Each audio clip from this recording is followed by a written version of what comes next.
Mes chers collègues, tout d'abord, je voulais vous remercier.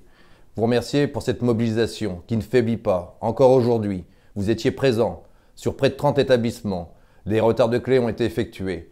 Il ne faut rien lâcher. Nous sommes sur la bonne voie. Ce mouvement, il doit être utile. Ce mouvement, il ne doit pas s'essouffler.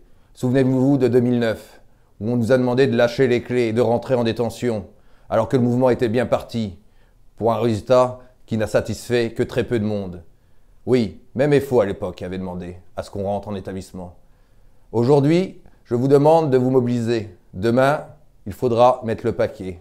Demain, on va réussir à faire céder ce gouvernement, céder le directeur de l'administration pénitentiaire, M. Bredin, qui depuis sa prise de fonction nous ignore totalement.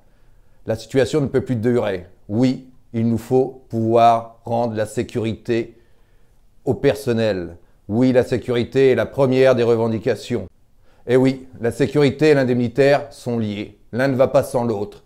Oui, on revendique du personnel en plus. Oui, on revendique à ce que les postes soient comblés. Oui, il est plus possible de ne plus réussir à recruter dans notre administration. Il faut arrêter l'hémorragie des personnels tout grades et corps confondus vers d'autres administrations. Et oui, pour pouvoir permettre cela, il faut de l'indemnitaire et du statutaire, n'en déplaise.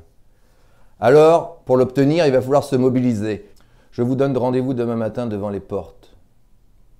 Ce mouvement n'est pas que celui des personnels, il est aussi celui de leurs familles. Alors demain, vous devez être devant les portes de vos établissements pour obtenir ce que nous réclamons depuis toujours. Bon courage.